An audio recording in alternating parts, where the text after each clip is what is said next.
Hey, what's going on, my friends? It's Dave Sharpe. Welcome to Wake Up Legendary. And this morning, quite an exciting episode for you all. We're going to be talking to a financial analyst who also happens to have a 3-week-old baby at home. Oh my gosh. What an exciting time. Danielle, welcome to the show. Thank you. You're Happy welcome. to be here.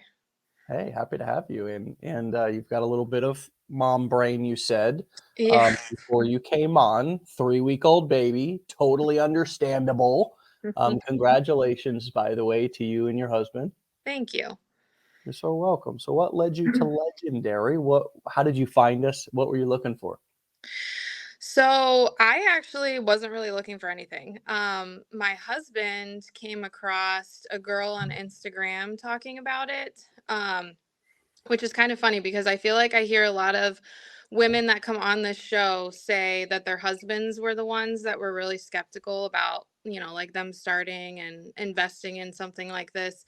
But for me, it was the other way around. My husband found it and thought, he said, I think you would be really good at this.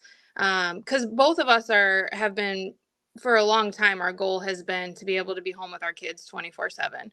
Mhm. And my husband is home now. He quit his 9 to 5 a couple of months ago.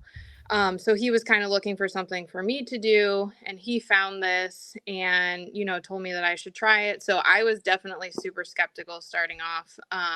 But yeah, so that's how I came across it. He found it for me. Interesting.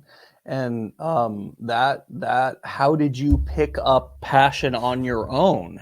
What happened once you were like, okay, I'll take a look, or talk to us how he introduced it and how you received it? Yeah, so he just told me, he gave me the girl's handle on Instagram and I started Okay. following her. And then Um, you kind of picked it up from there and just was like, hey, I can do yeah. this. I like hmm this. Yeah. Yeah, cuz I mean, I'm somebody that typically like I love school. I've always loved school. Yeah. I just love learning new things. And I typically pick up on things pretty quickly and I tend to like I'm an all or nothing kind of person, which is sometimes good, sometimes bad. But so, typically when I decide that I want to try something new, I'm usually successful at it because I don't really give up until I do see success. So Mm. I felt like it Nuggets. just I feel like it's McDonald's. You're dropping nuggets there. Nice little tip there though, because it's very true. It's really the only way to become successful at something is just keep trying until it works and don't give up until it does. Unless it becomes so unreasonable that you've spent years trying to do something that's not working out, then it sure. might be time to move on. But that really is the key. I know that it's like, oh wow, she has a superpower. But really, Danielle, it's what it takes to be successful at pretty much most everything. Would you agree? Yeah, absolutely. And I think that like when I started to see success was when like I think if you go into something with that mindset, believing that you can do it, being confident in yourself, like once I started creating content um with the approach that like I did have authority in the subject, like I did know what I was talking about. Once I started making content where I was acting really confident and acting, with authority because I do have authority. I went through the training. I know I've seen in I don't know if it was in the training or somewhere else that I saw, but I think you said like even if you're only one step ahead of somebody, like you're ahead of somebody. So Yeah. I just kind of switched my mindset to like, I do know what I'm talking about. I can be confident in the things that I'm saying. And like, once I had that shift to like, I was internally feeling confident, that's when I started to notice a difference and started to see success. Yeah. Yeah. The the feeling confident about what I'm talking about, feeling worthy of talking in general, Yeah. that I think, and even you as knowing you're an intelligent person, knowing that you can be successful when you apply things, listening, I still think that what you just stated was really the most important part of the whole process was acting as if. That's what I call it. hmm Acting as if, because there's this fundamentally, you'll never be successful as a professional or a business owner if you're timid and afraid to market your products and services. It's Yep. just not going to happen. No business is ever going to fall in your lap. So you have to act as if, not fake it till you make it, not take on things, overpromise, under deliver. But if you have some knowledge, as you just laid out, go ahead and say it with confidence. And then if you're wrong, there's no problem in saying, I was wrong about that. I'm still learning, right? Um, what do you tell people who are having a hard time developing their confidence and getting on video and actually saying what they need to say in their videos to a point to where people are going to watch them and say, okay, I'll listen to what this person says. Where do you think that, what do you tell people out there about how to build their confidence? Do you say just start making videos? Do you say watch more training? What is some of the feedback that you regularly give? Um, I mean, I think definitely both of the things that you said, like just start, because when I first started, I didn't have a lot of people think that I've talked to think that you already have to have a following, like you have to have all these social media platforms going. The only thing that I had was Instagram, and the only thing I did on Instagram was post like cute pictures of my kids. So, I didn't use it for any type of like talking to a larger audience. And I didn't have TikTok is where I have found the most success with this so far. So I didn't have a TikTok when I started though. I thought I didn't know anything about TikTok. I thought it was silly. I thought, it was like teenagers making dance videos and all of that stuff. So I had no idea what I was doing. But I just started making videos. I felt really stupid when I first started making them because I'm not somebody that gets on like camera and talks to people that I don't even know. But I just did it because, I knew that I had to. And I think also something that's really important is once I started to just be like, I stopped thinking so much. I think it's really important to make sure that you are going through the training, you are continually expanding your knowledge, learning new things, because you have to in order to learn how to like reach people, speak to different types of people, things like that, how to use the social media platforms because they're all different. I mean, it is important to learn Yeah. all of that stuff, but when I stopped thinking so much and putting so much effort, like when I stopped putting an hour into a video and instead put 5 minutes into it and stopped analyzing so much, that's when it started to get a lot better. And um, time after time, I hear people right here on this show. Sorry, I just got a haircut. Not hair falling. Um, I hear time after time right here on this show people saying, and this is my personal experience as well, by the way. Yeah, I just threw that one up and it went viral, yeah. right? Or yeah, it's always the ones that I put the least amount of time and over analyzing into that surprise me and take off and do. So I think this is still true. It was true back 10 years ago. This over analyzing piece is still so true. And it's been time after time in my career because marketing is all testing. When I say marketing is testing, the first time you heard that, what did you think? And what does that mean to you now? um I mean, I guess, it meant the same thing to me then as it does now. It's just, trying different things, seeing what works, what doesn't work. I think it's definitely very important to whatever platform you're on. Like I said, I use TikTok the most. Like I look at the analytics. I look at, after I post something the next day, I look at the audience that it reached. I pay attention to like what videos seem to be getting me the most, opt-ins to my email, what seems to be earning me the most commit. Because sometimes, people worry about views so much, but honestly, a lot of the videos that have gotten a ton of views don't necessarily convert to sales. A lot of my videos where I'm just talking and being myself, and that's another thing that was really important, was for me to just start being like genuine and not get on there trying to be somebody that I wasn't.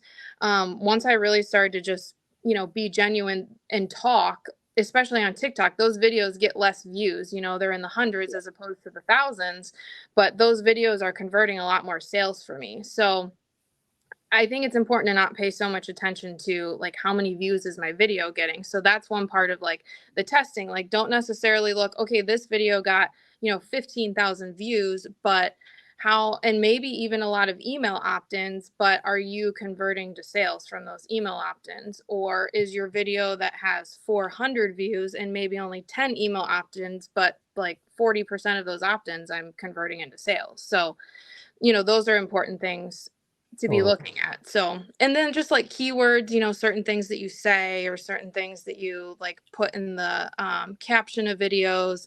I messed around a lot with like my opt-in page, my thank you page. I tried different things with that to see what seemed to work.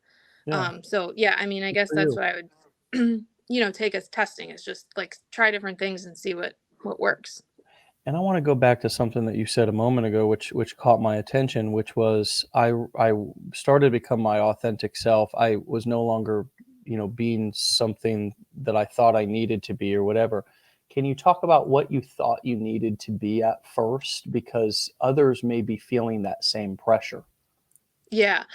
So I think, and I've heard a lot of people struggle with this. I think when people first start out, they don't know how to get people interested because they think that they have to talk all about money and like how much money they're making. I'm making, because, we do have some people within this community that are making a lot of money. Yeah. And I think they see those people and they think that they have to be making that same amount of money in order to get people interested in what they're talking about.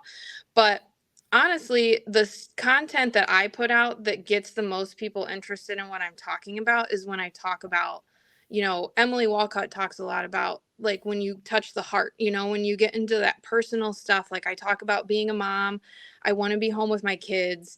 Um, I personally am somebody that like it breaks my heart to think about not seeing my kids 5 days a week for 10 hours a day. So those are the kind of people that I try and reach, is, parents that want to be home with their kids.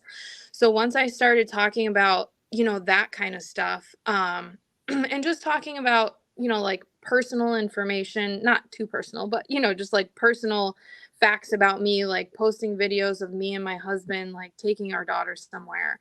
I personally don't like post my kids' faces or anything, but I still find ways to, show like our family time together.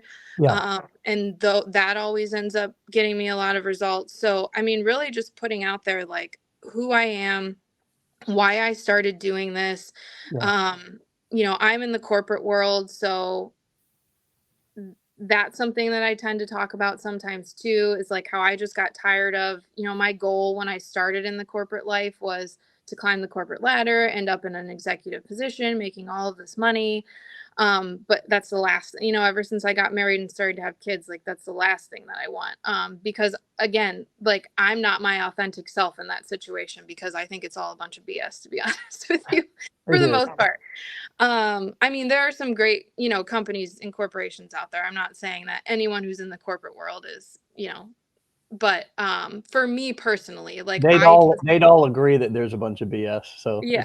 it's Yeah. So, and I have trouble like faking it in the sense that, I'm pretending to be somebody just to get like a raise or that next job. So I just got I tired know. of doing that stuff. And so I talk a lot about, that kind of stuff too. So Yeah.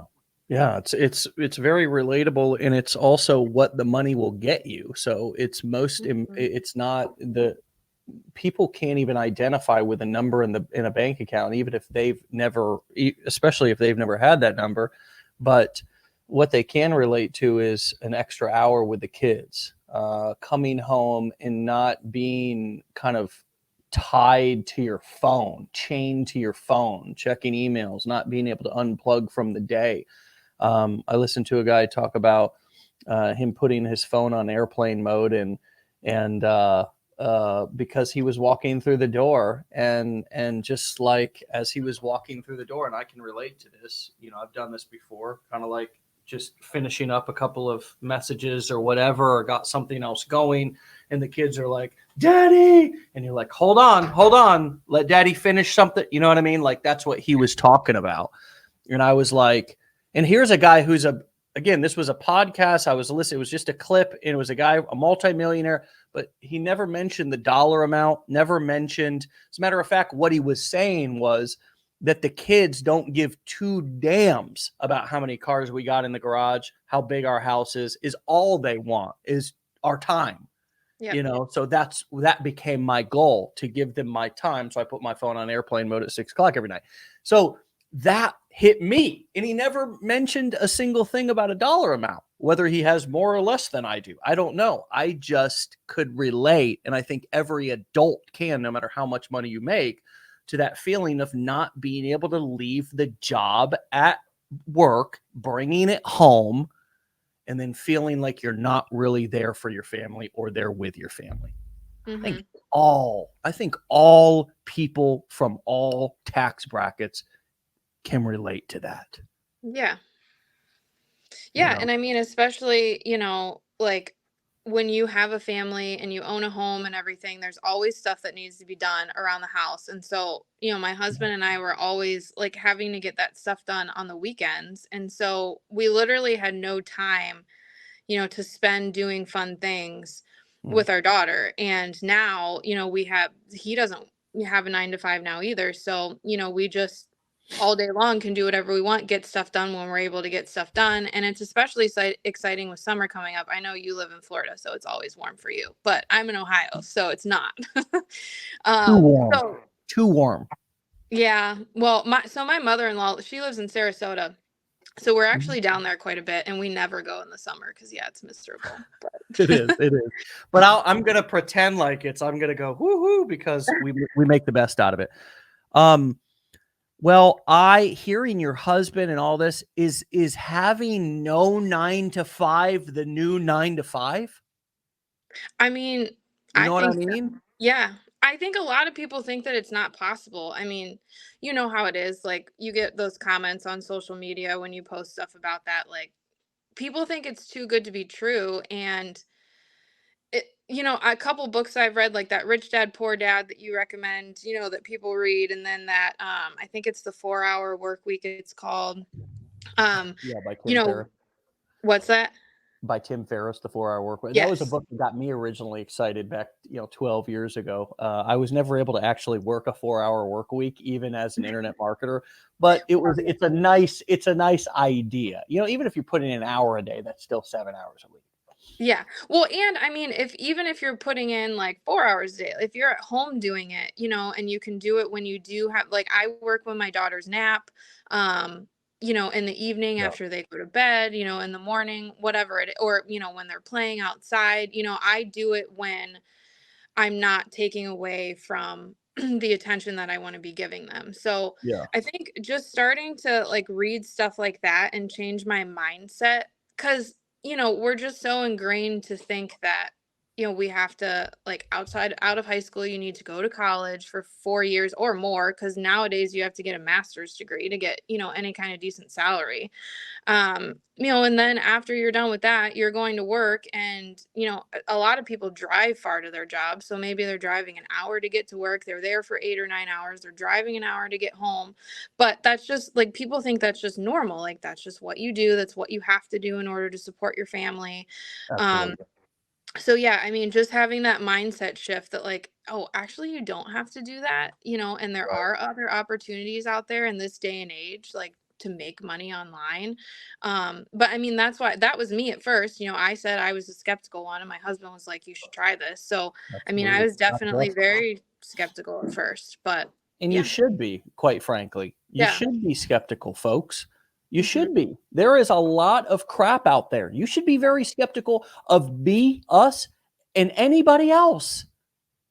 Yep. That is a fact, Jack, because there's a lot of weirdos out there, man. There's a lot of bad people. There's a lot of people who don't have your best interest in mind. So it is actually a really positive thing to be skeptical, to really take your time to make sure that something is what you think it is.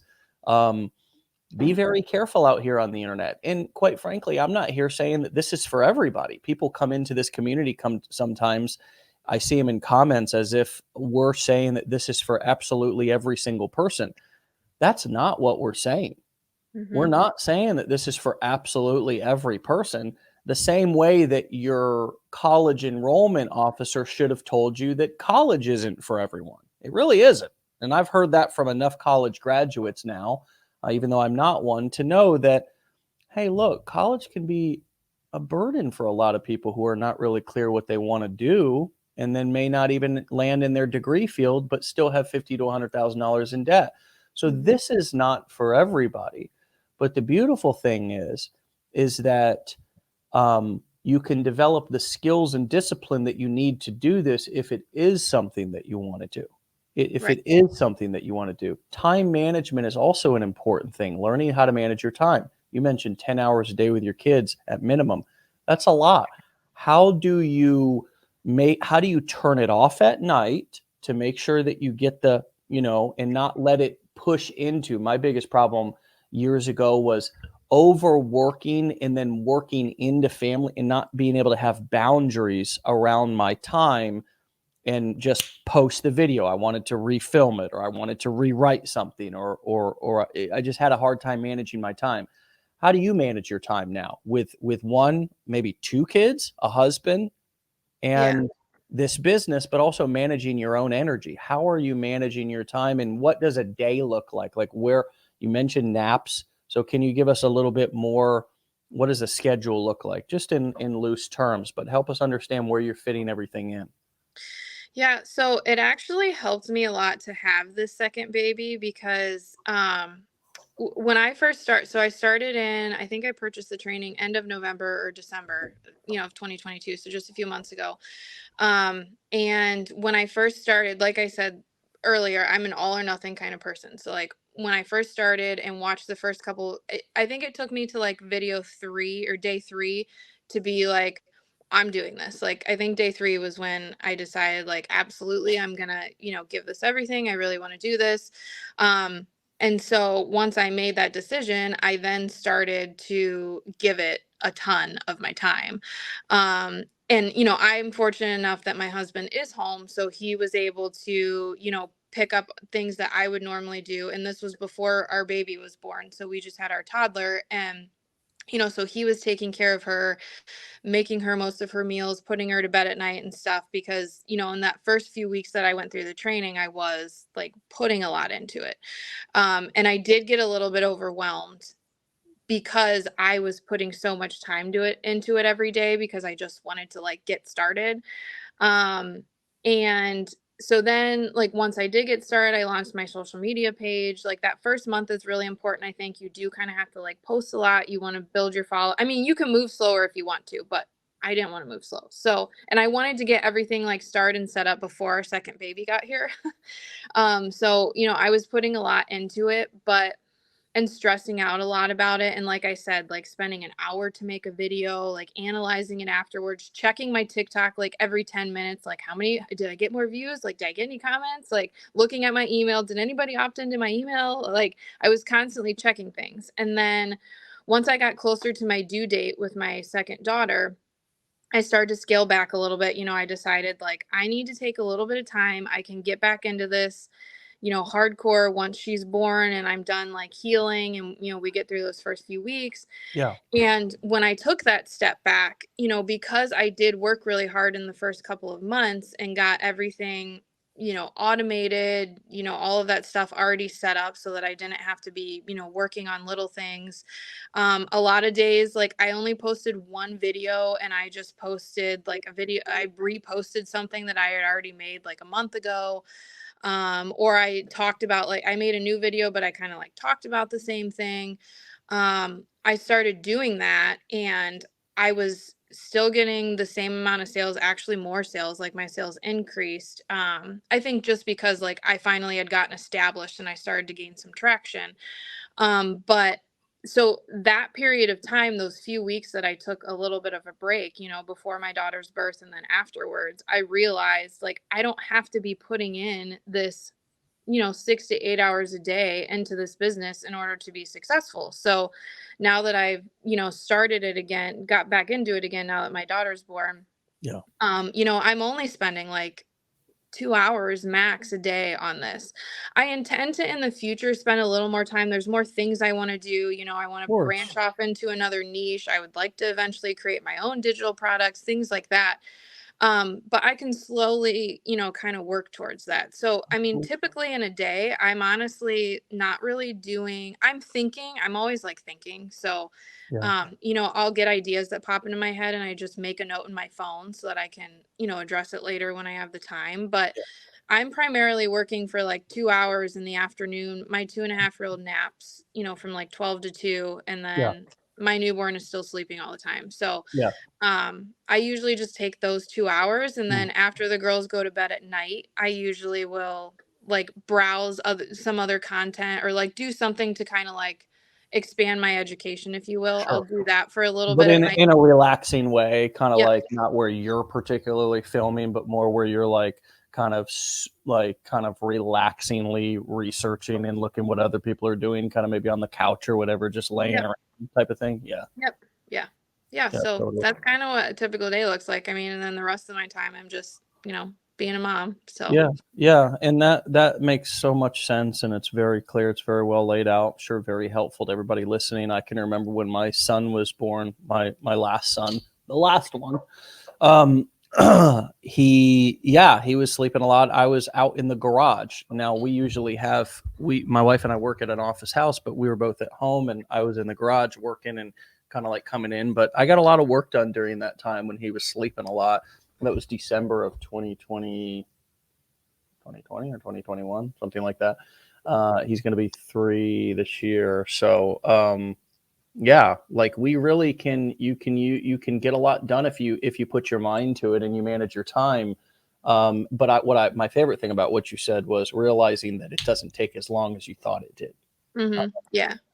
Yeah. I think I was like wasting energy on things that I now realize I don't, have to do. So I think that's another part of like testing when you start doing something like this is you know and that it's one thing that I was reading in that 4 Hour Work Week book. It talks about like kind of trimming the fat and like what are you putting a lot of time into that you don't necessarily have to be putting time into. So I just kind of started to look at like what things that I'm doing, what activities, what areas that I'm putting my energy into are actually like producing this income I'm making, and what things are just kind of like I think I have to do them, but I don't really have to do them. So I was kind of able to figure that out during that time, that I like took a little bit of a break to have my baby.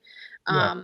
I was able to realize it was a blessing. I was able to realize like what things weren't even like producing an income for me anyway. So Well, hear this out, everybody. What Danny just said, and also, do you go by both Danny and Danielle? I'm sure you do, right? yeah, Danny. yeah.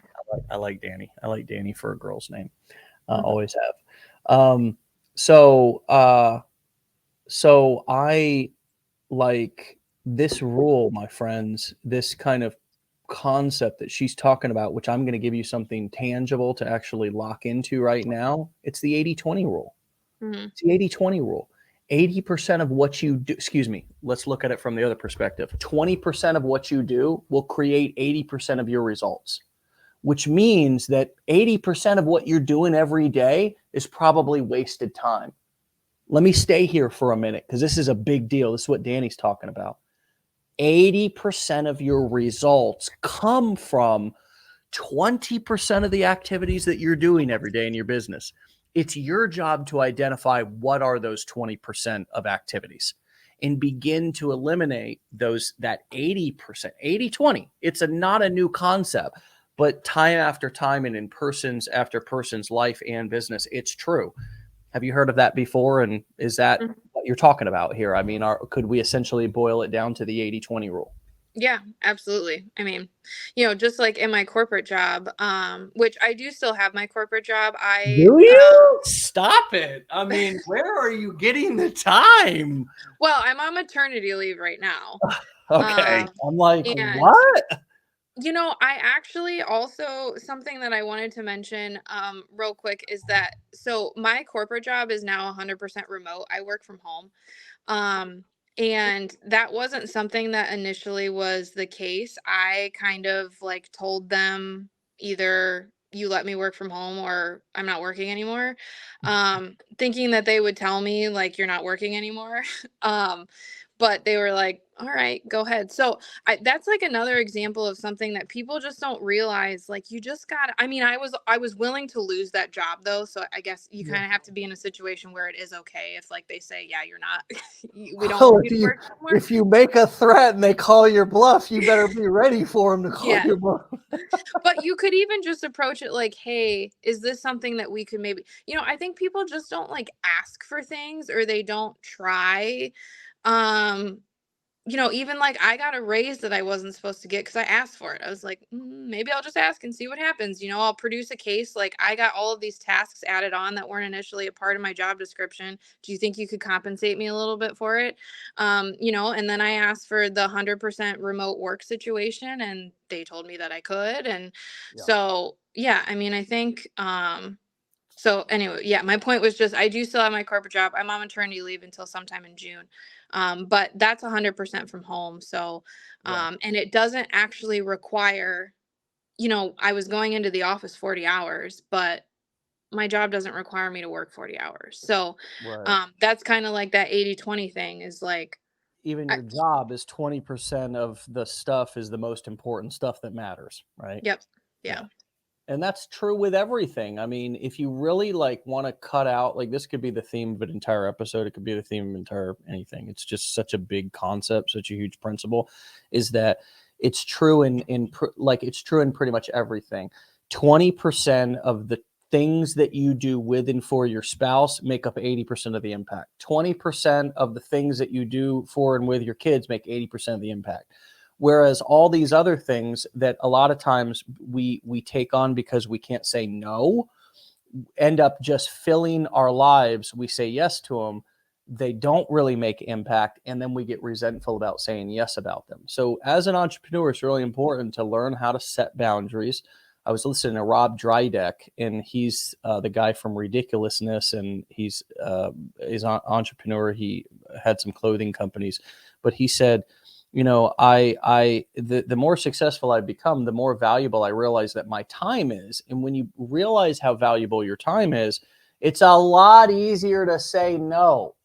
It's a lot easier to say no to things and people and opportunities, right? Which are really distractions disguised as opportunities. How do you avoid shiny object syndrome? I mean, I don't have like a whole lot of extra time considering the amount of time that I do want to spend with my kids, with my husband, and then, once I'm not on leave anymore and I have this other job that I actually am hoping to quit pretty soon. But um I don't have a whole lot of time, and I have learned that fact that like my time is valuable. So um So valuable. And as a mother and as a wow. I mean, it's almost, I don't mean to cut you off, but it's almost like when we realize that around the age, and who cares what age you are when you realize this, it's just a miracle that you realize it, that your life, your time is so freaking valuable, both for your financial future and what activities, but also for your kids and your family. But you had that epiphany. It continued. Sorry for interrupting. Oh no, you're okay. I mean, that's it really, and just realizing that sometimes it's going to take a little bit of time to start to see results. So, I'm also somebody that like tends to be impatient and, wants to see like that instant gratification right away. And I think that people that are like that are the people that tend to be, the most successful. But it's like disciplining yourself in the early stages when you aren't seeing any results and you feel like what you're doing isn't working. I literally had a conversation with my husband, the night before my social media page really took off. And I started to like, get The some night before Christmas, yeah. I literally was all telling through him the like, I house. don't Not a person was opting in, not even a mouse. Yeah. I mean, truly, like, and I was telling him, like, and I was only like a month in, like, I expected to like right away start, because some people You're do, but, right. Yeah, no- yeah. not a larger amount of people don't see extravagant results right away. And Correct. so yeah, I mean, I had a conversation with him, like, I don't know if I want to keep doing this, like it's not working. And then literally the next day, it started to, and I mean, you still have like, I'm still early in this, so I'm not like every day seeing like big numbers that are making me excited. It's something that I'm going to have to continually work at, to get to the place that I want to be at with this. Yeah. But just having that, I really want to see results. Use that to like motivate you, but don't let it be something that makes you like quit everything that you start because you're not seeing something right away. I think those are the people that say, like, I've spent all of this money on all of these different courses that didn't work. But I think those people just don't give it time, Yeah. give it time to work. And So, that's what was coming up for me as you were talking, was that, you can want to see results super fast. That's a good thing. That mhm, means you're excited and motivated. But if it is fuel for you to every couple of weeks start a new course or start a new business because you think that, well, this hasn't taken off in the first couple of weeks or month or whatever, so let me go and try something new.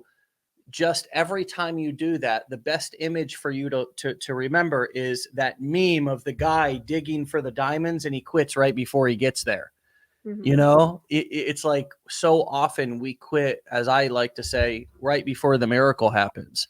And that miracle could be something small, it could be something big, but it's not a burning bush moment. The miracle is not a burning bush. It's not $1 million commission. right. It's an opt-in. It's a viral video. It's a commission that keeps you going to the next day. That's life, folks. I mean, my dad right now is fighting for his life at a hospital. He had open heart surgery, and every day it's just a new day. There's no guarantees. He's trying, and that's the same even if we're up, living, healthy, breathing. There's no guarantees. Every single day we have to put in, what we can put in for that day, and realize that starting something new is not the answer. That's only going to put me back at the starting line again. I'm going to be Right. brand new with something, starting something over again. I want all the entrepreneurs in the house, and the entrepreneurs who are yet the employees who are yet to be entrepreneurs. I want you to hear this, that entrepreneurship is not a helicopter ride to the top of the mountain. It is a daily adventure. And that's what you're enrolling into. You're enrolling into that lifestyle. You're not enrolling into the lifestyles of the rich and famous. That was a TV show you watched as a child. You're enrolling into a lifestyle of adventure, a lifestyle of personal responsibility, a lifestyle of freedom, insane freedom. But with that freedom comes responsibility. You know what the responsibility is? It's that discipline.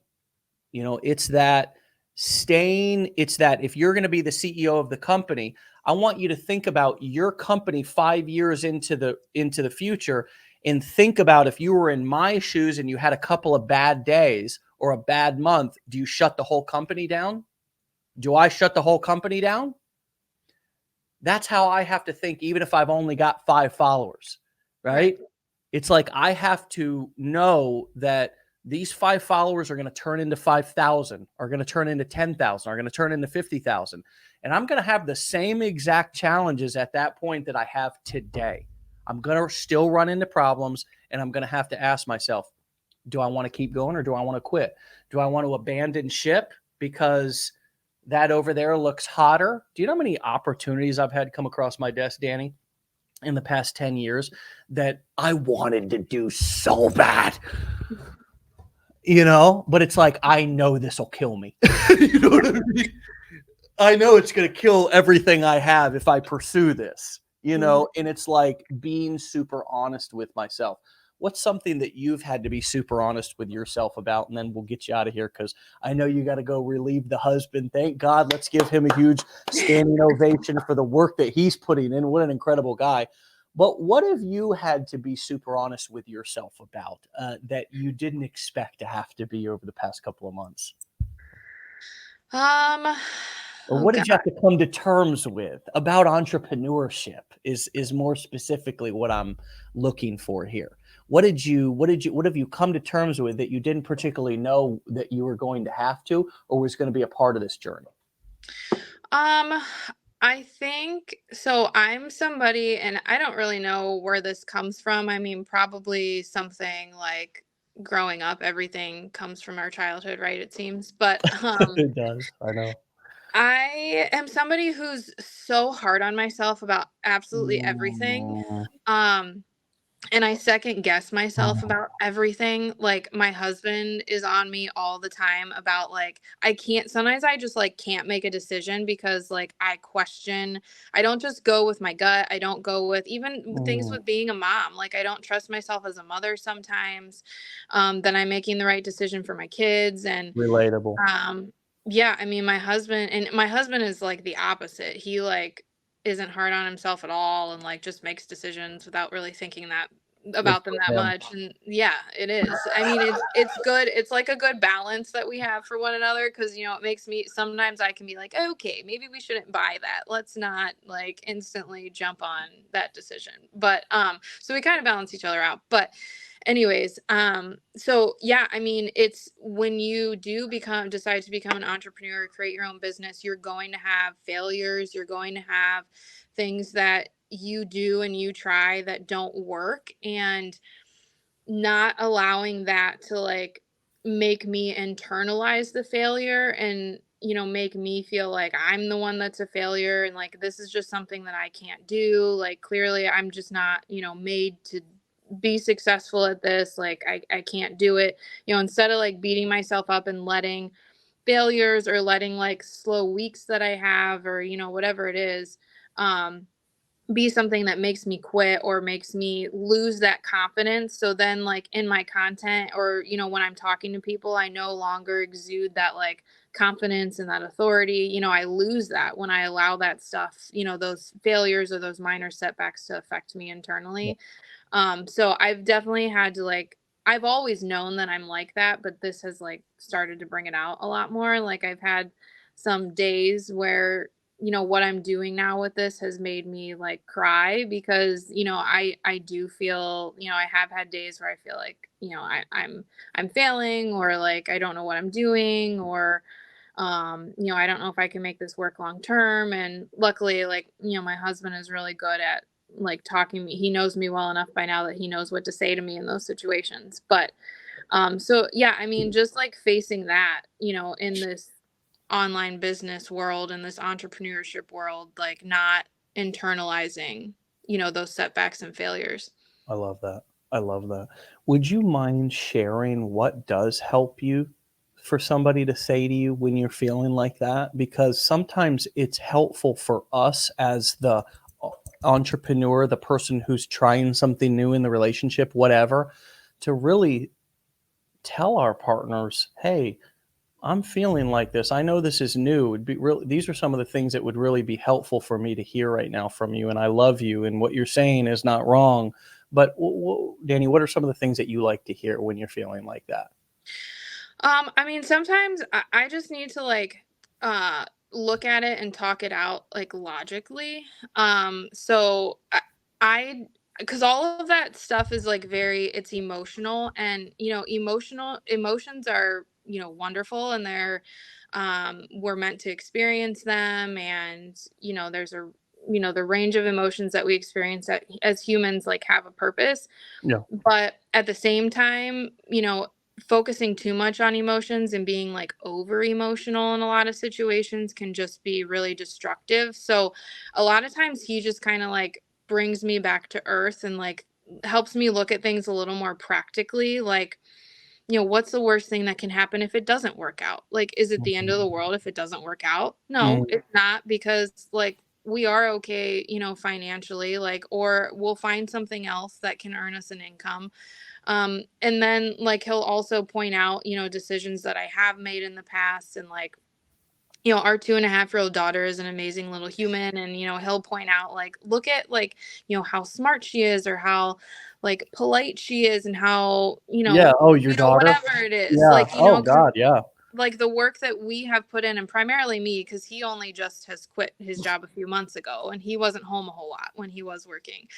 So he just points out things like that, like, look at what you've done in the past, and like, look at how successful you have been at this in the past.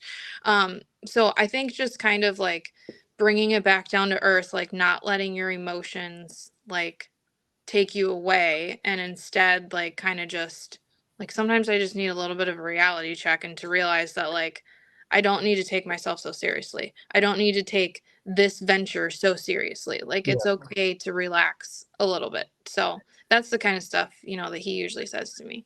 That's cool. That's helpful to hear, and hopefully somebody may have picked up a few things to be instructive to our spouses. You know, we have to know that for us this is new.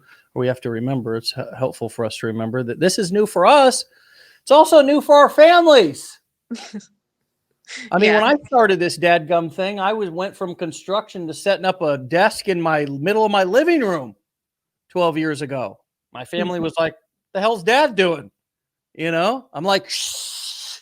They're like, chill. You know, so I had to learn how to how to manage myself, and how to realize that this was a big boy decision I was making to do. I'm making the decision to do this, even if my husband or wife introduced me to it. I'm still making the decision to do this, and so I need to grow myself up. For me, I'm talking about me. I had to grow myself up to say, okay, if I'm going to be the boss, the CEO, if I'm going to own a business, let me figure out how to do that. Let me figure out what that looks like. Let me figure out how to act like a boss. Yep. let me figure out how to talk to people. The boss doesn't talk to people mean. He can. That might be what you saw in some movie sometimes, but I can promise you it's not very effective. So we have to learn how to sell those, to solicit to those around us the support that we need. That was really helpful, because we can oftentimes feel frustrated by what our spouse says or does, but if we're not giving them anything better to do, then they're just doing the best that they can. And I was wrong in thinking that my wife wasn't supportive 12 years ago, when in reality she was. But it was me who was the emotional roller coaster, and needed to learn how to just take responsibility for my business, both my business and my business, right, as an individual, but also then go to my spouse and say, hey, it'd make me feel really loved and supported if you did this. Or if when I was, you know, when I asked you for, when I was venting and getting really emotional, that you just listened, or that you reminded me of all the logic, you know, you helped me to become more logical, and reminded me of everything that I've accomplished so far, reminded me that we're going to be okay. It's okay to instruct our support system how to support us. It's also okay to go out there and specifically pick actual support people to support us in our journey. Some examples of that would be friends in the industry, in this community, people that we've met, might be a therapist, might be a personal one-on-one coach that you really trust and feel comfortable with. And of course, you're lucky if it's your spouse. You're lucky if it's your spouse, and you can get that sort of synergy going at the beginning. For many of us, it takes many years to get that synergy going with a spouse. If you're feeling frustrated that your spouse is not supporting you right now, hang in there and here's what my last tip of the day will be, is ask your spouse how you can make them feel loved and supported, instead of just trying to get everybody to love and support you, right? It's like, I'm the one who made the decision to do the business. I'm the one who made the decision to actually take this on, right? So let me instruct everybody around me the things that will make me feel loved and supported. But let me also not forget to ask them, hey, I'm doing something new. Hey, I know this is different. Dad's doing something different. Mom's doing something different. How can I make you feel loved and supported? And I'm telling you, you'll feel the dynamic in your home, this is mostly for us men, right? We have a hard time understanding this. We just think everybody's supposed to support us all the time. Well, they're not, because we're doing crazy shit out here, starting businesses and stuff on the internet. So we have to remind them and let them know, hey, I realize I'm doing something right now that's out of the ordinary. And I want you to know that I'm still here with you and that I love you. I want you to know that I'll do anything I can within reason to make you feel loved and supported. And oh, by the way, this makes me feel loved and supported. When daddy's in his office and I've got the door closed, don't come in. I'll be out. And you could even give them an expectation. Daddy will be out every hour or whatever. It's easier to do give and take when we, as the entrepreneur who are starting a new thing, don't act like the whole world should stop now because we've started a new business. I love your humility, Danny. I love your work ethic. I love the way that you're doing so much while still maintaining your sanity. God bless you. And congratulations with a new member of your family. It sounds like you guys got a wonderful thing going. And come back and see me in the near future. We'll keep talking about your journey, okay? Yeah, absolutely. All right. Well, say hi to your husband as well. And we'll talk to you very soon, Danny. Be legendary. All right. Sounds good. See you later. Yeah, bye-bye. All right, my friends. What a great conversation this morning to start off the day, 10:52 a.m. Eastern time, baby. I'm ready to rock and roll, okay? Rock and roll because guess what? Not only is it Thursday, it's also the first month of the second quarter of the year. And as entrepreneurs, you can track your year, differently than a normal person who's just looking from Monday to Friday. The first quarter just ended, second quarter starting now, right? A month is about to end and we'll start a new month. There's ways that you can track your progress from quarter to quarter, from month to month. Be aware of where we're at inside of the year so you can remember, you still have time to make 2023 the best year of your life. There's still so much time to do that.